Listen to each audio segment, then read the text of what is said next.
Hello, good morning dear students. Welcome back to my today's class. So as in previous class we were discussing about the 5 marks important question from the chapter number 2, that is sexual reproduction in flowering plant.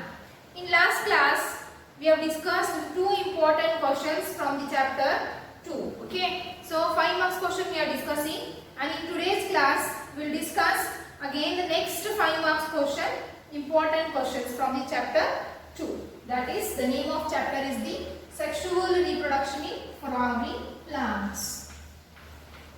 Second chapter, that is sexual reproduction in flowering plants.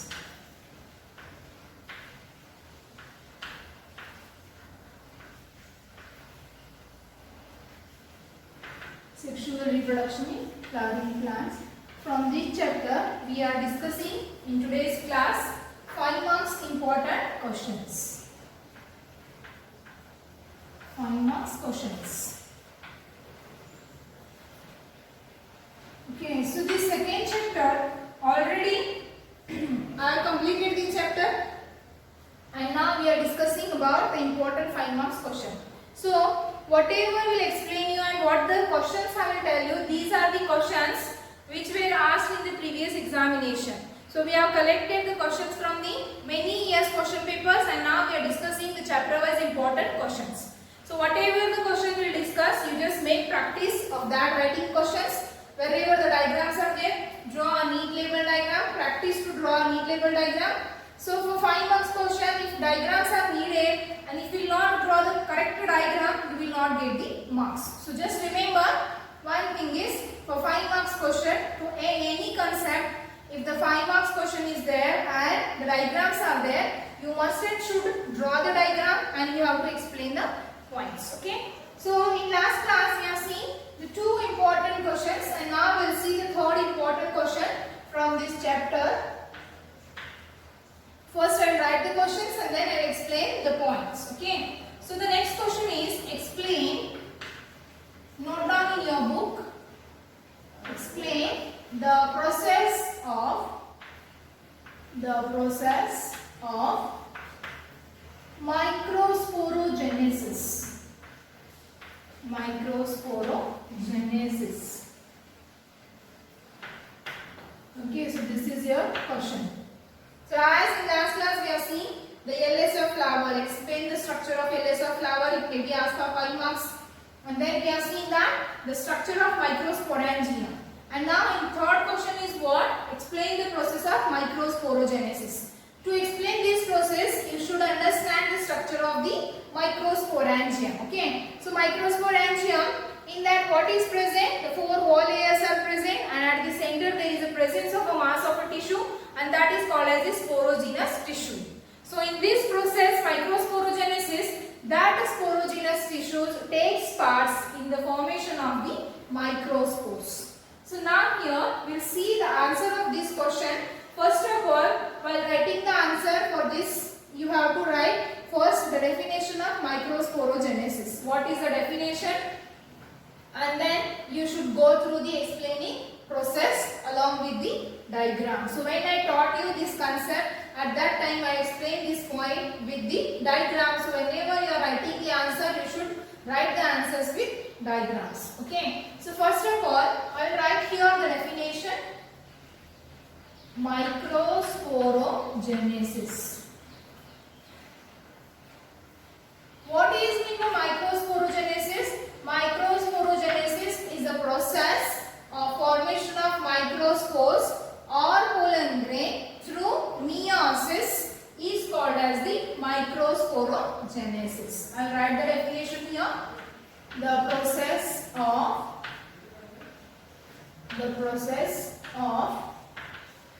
formation of microspores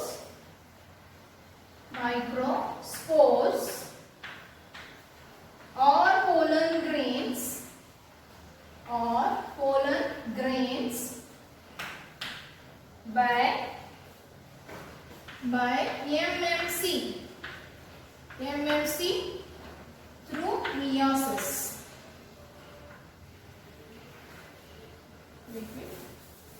By MMC or PMC through meiosis. Okay. So now here listen. What is meant by PMC and MMC? MMC means microspore mother cell and PMC means pollen mother cell. So what is the definition of microsporogenesis? The process of formation of microspores by microspore mother cell or pollen mother cell through meiosis is called as the microsporogenesis. So I told you that inside the anther there is a presence of mass of sporogenous tissue. So when the anther get matures, that sporogenous tissue, each one of these sporogenous tissue can act as a MMC and that can undergoes in a meiosis to result in the formation of the microspore tetrad. So here listen, one thing is you should remember which division takes place at the time of the microsporogenesis. You should remember this is the meiosis. So meiosis is a division. Already you know that meiosis 1 and meiosis 2. So meiosis 1, at the end of meiosis 2, what the formation of the 4 daughter cells takes place and that are nothing but here the microspores. So we will see by the diagrammatic representation how the microspores are formed. So first one cell, actually this process starts from the one cell, a single cell, and that cell is what I told you here. It is a MMC or it is a PMC. Okay, so what is this? This is nothing but a sporogenous tissue from the anther. Okay, so this one of the sporogenous tissue acts as a microspore mother cell or pollen mother cell, and that will be undergoes in a meiosis to form the microspores. So how microspores are formed? Finally the 4 microspores are formed, that is microspore tetrad. But the division how it forms? First the meiosis 1 takes place. Meiosis 1. Okay, and meiosis 1, in this MMC divides and which results in the formation of 2 cells. So as we know meiosis has 2 steps, meiosis 1 and meiosis 2. So by meiosis 1 the 2 cells are formed and this is called as the microspore dyad. Microspore dyad. Further the division continues, means meiosis 2 takes place. Meiosis 2 takes place and these 2 cells becomes now 4 cells. Okay. So what here? The 4 cells are formed and these 4 cells are called as the microspore tetrad or pollen tetrad. You can call it any. Microspore or pollen is the same concept.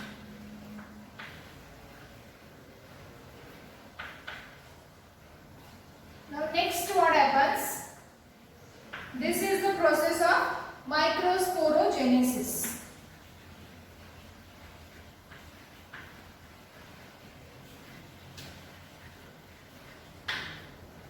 Okay, microsporogenesis, this complete process. And later what happens? This 4 will be get disassociated and they develops into the pollen grains.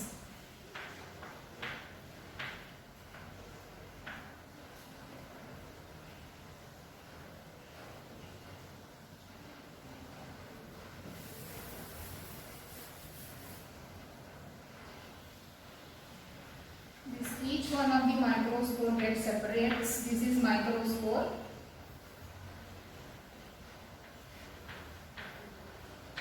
And it develops into, it undergoes in a division, that is mitotic division, which results in the formation of 2 unequal cells. Okay, so this is your pollen grain, which results into the male gametophyte. Okay, so this is the vegetative cell. And this is the generative cell. Okay, now let's bring the concept. and I think you might have understood this, the process of formation of microspores or pollen grain by microspore mother cell or pollen mother cell through meiosis. Okay. Next one is, so how it occurs? First of all, here the pollen grains, that is pollen grain, how it forms? It is formed from a single microspore mother cell. These are nothing but sporogenous tissue which undergoes in a meiosis. First they form the two cells and that is called as the microsporidia, and then later further the division continues, that results in the formation of 4 microspores. It is called as the microspore tetrad. So why it is called as a microspore tetrad? So wherever these 4 microspores are formed, they together lives in a cluster is called as the microspore tetrad, or you can call it as a pollen tetrad. So as the anther matures, this whole process where it occurs inside the anther. Okay. So this process, microspore tetrad, whenever the anther matures, these 4 microspores get dissociate from each other. Dissociate means they will get separate from each other, and each one of the microspore develops into the pollen grain. So what is pollen grain? Pollen grain is the male gametophyte. So you can see here, one after the separation, this is one microspore. I am taking here example, and this microspore undergoes in a mitotic division. Mitotic division means equational division, and that results into the formation of the 2 unequal cells. 2 unequal cells, one is the smaller and one is the larger. So that larger cell is called as a vegetative cell and smaller cell is called as a generative cell. And this is nothing but your pollen grain, that is male gametophyte development. Okay. So this is about the process of microsporogenesis. If the question is asked, explain the process of microsporogenesis, you have to write the definition and you have to explain this process through the diagrams. Understood? Okay. Now we will see the next important question.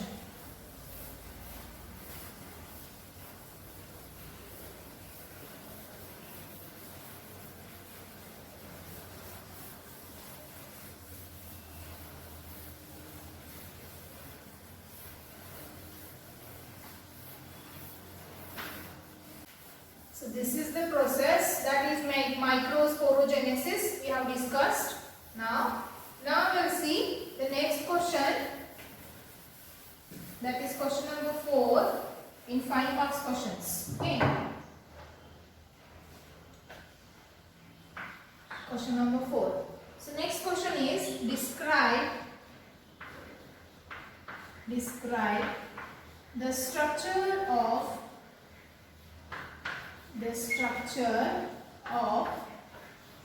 anatropous ovule. Anatropous ovule. Okay, so this is your fourth question.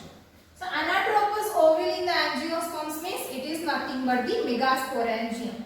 So to write this answer, you should know what is anatropous ovule. Megasporangium only called as the anatropous ovule. So always remember, the ovule has different types. Anatropous ovule means in angiosperms mainly we can see that is the presence of anatropous ovule.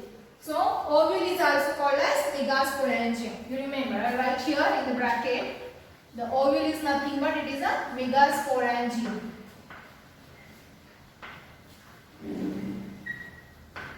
Okay. And this question, describe the structure of ovule. Already you know that to describe or to explain this point, you should have to draw the diagram. So diagram is also important. So first of all, I will draw the diagram of ovule and then we will go through the explanation. Okay, so ovule has mainly 3 parts. At the center what is present? This is the embryo sac, what I have drawn here. And the embryo sac is covered by the next part, that is called as a nucellus. And next is, there is a presence of protective covering, and that is nothing but the integument. So while drawing the diagram, you should draw the diagram very carefully and you have to label all the parts. So listen, if your diagram is not proper, then you will not get a completely full marks. Okay. So here the angiospermic ovule is of unitegmic or bitegmic. So the integument wall layer is of 1 or 2. Okay.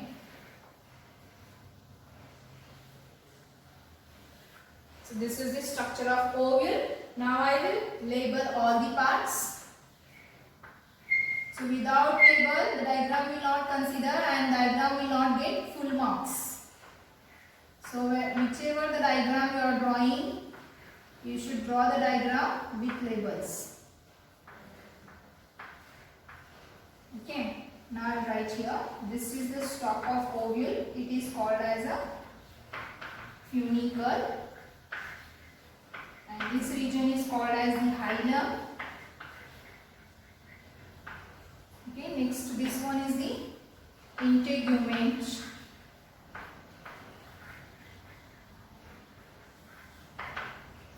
This is outer integument. And this one is the inner integument. Okay, and next one is a nucellus. And next at the center there is a presence of embryo sac.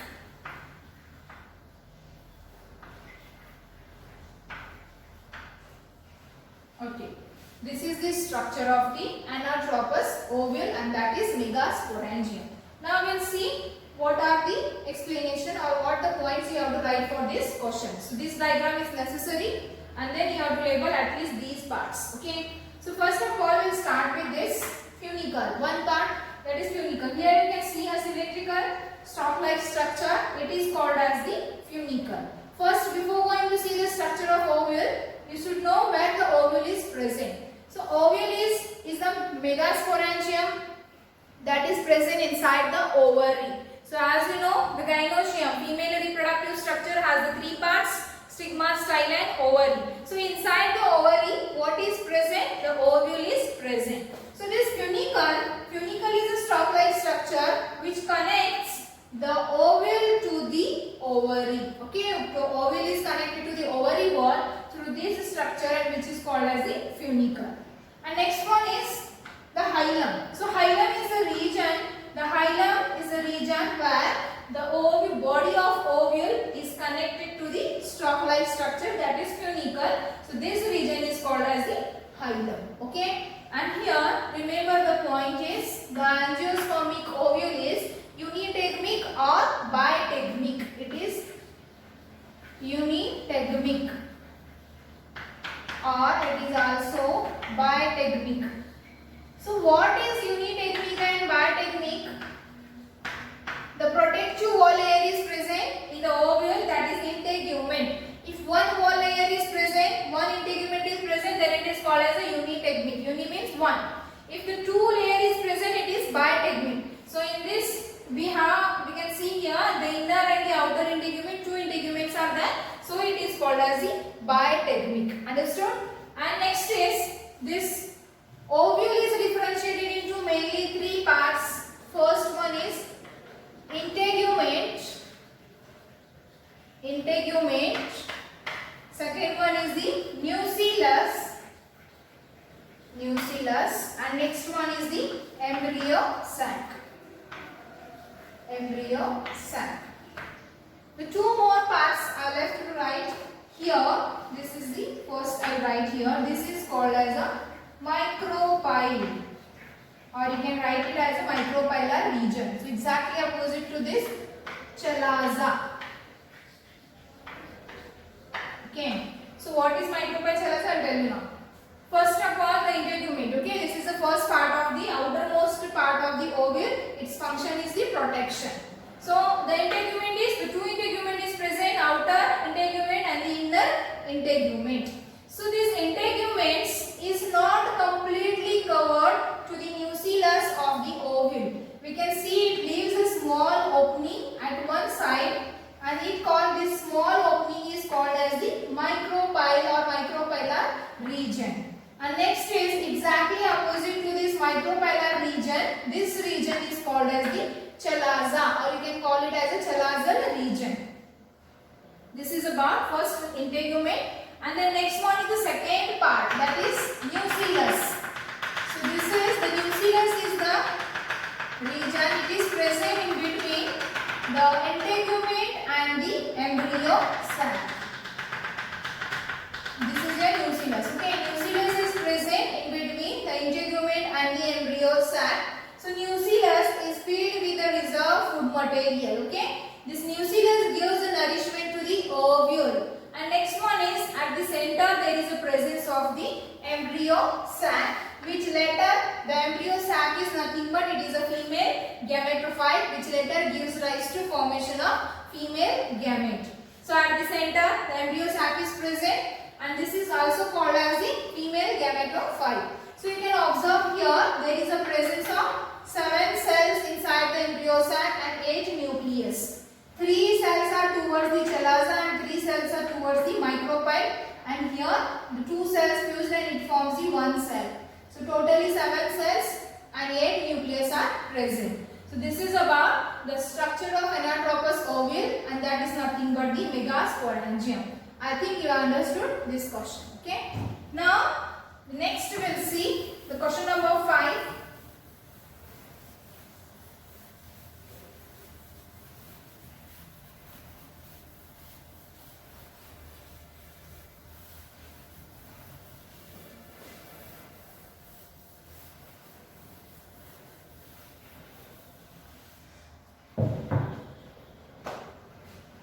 Question number 5. Explain the process of megasporogenesis.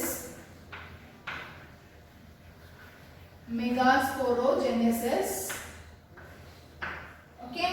So how we are seeing the question number 3, that is explain the process of microsporogenesis. Here we have to see megasporogenesis. Only the difference is microsporogenesis means formation of microspore, megasporogenesis means formation of megaspores. Okay. So microspores are used for the male and megaspore used for the female. So this is the question we have to see. First I told you already how to write this answer. First you have to write the definition of megasporogenesis process, and then you have to start the explanation with the diagram. Okay, so we'll start with the megasporogenesis. First of all, I'll write the definition. The megasporogenesis means the process of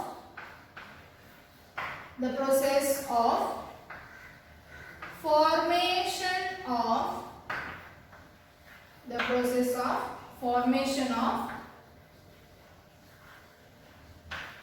megaspores by MMC. Here MMC means megaspore mother cell. Megaspore mother cell. Mother cell. Same here. MMC. Okay. Through meiosis.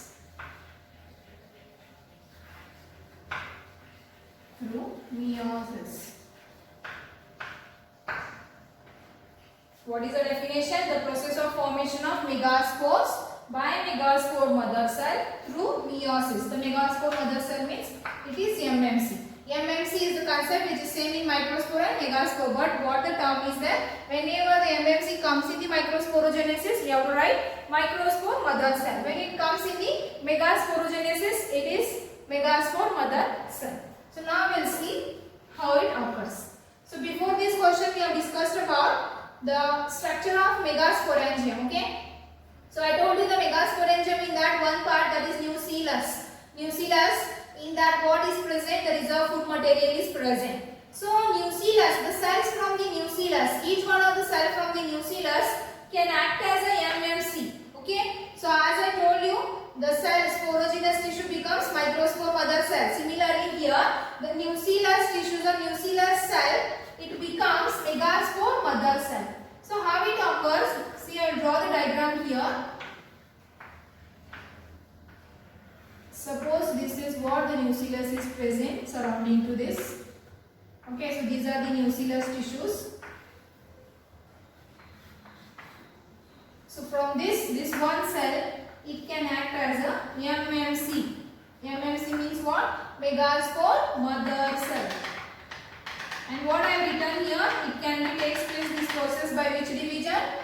Meiosis. Okay, meiosis, as you know, the same microspores, microsporogenesis, how the division occurs, same division occurs in the megasporogenesis.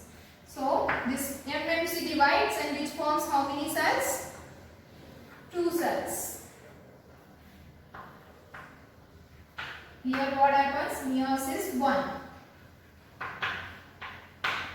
And this is called as the megaspore dyad.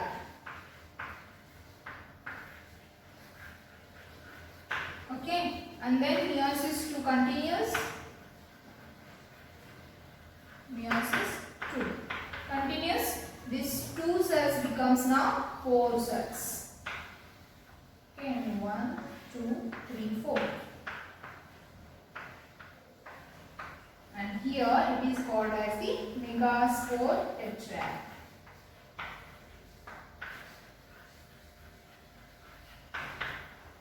Okay, this division is same as in the microsporogenesis, but what the difference is there, I will tell you. First, megaspore mother cell undergoes in meiosis 1, it results in the formation of 2 cells, that is called as the megaspore dyad, and further the meiosis 2 continues, which results in the formation of 4 cells, that is megaspore tetrad. So in microsporogenesis we have seen that 4 microspore or microspore tetrad, each one is functional and it results in the formation of what? Development of the pollen grain. But here what the difference is that, you should remember this is a main important difference in the megasporogenesis process. As these 4 megaspores are formed, but out of these 4 megaspore, only a single megaspore is the functional megaspore. What I am telling here, suppose this is the micropyle region and this is chalazoid region. So this is the functional megaspore. Functional megaspore. So if this one is the functional megaspore, then these 3 megaspores will be get degenerate. Okay, they will get out from this process. Remember one thing, out of this 4 megaspore, only one megaspore is the functional. That may be from the micropyle, that may be from the megaspore. Any of the megaspore is the functional. So out of 4 megaspore, 1 megaspore is the functional and 3 megaspore will be get degenerate from this process. So this is called as the process of formation of megaspores, that is megasporogenesis. Later, after completion of this megasporogenesis, what happens? The functional megaspore, one functional megaspore undergoes in the next divisions to develop the female gametophyte. So how it develops? Again the question separately it will be asked. So just remember, this is one functional megaspore. That functional megaspores undergoes further more divisions to form the female gametophyte, that is embryo sac. So if the question is asked only about the megasporogenesis, you have to explain this much.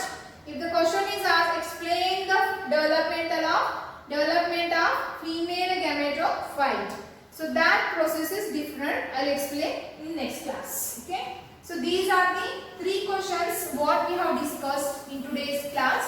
These are for you important 5 marks questions from the chapter number 2. So totally how many we have completed important questions? 5 questions we have discussed. First in first class we have seen 2 questions and in today's class we have seen the 3 questions. So what the remaining important 5 marks questions are there, that we will discuss in the next class. So until that, stay home, stay safe. Thank you.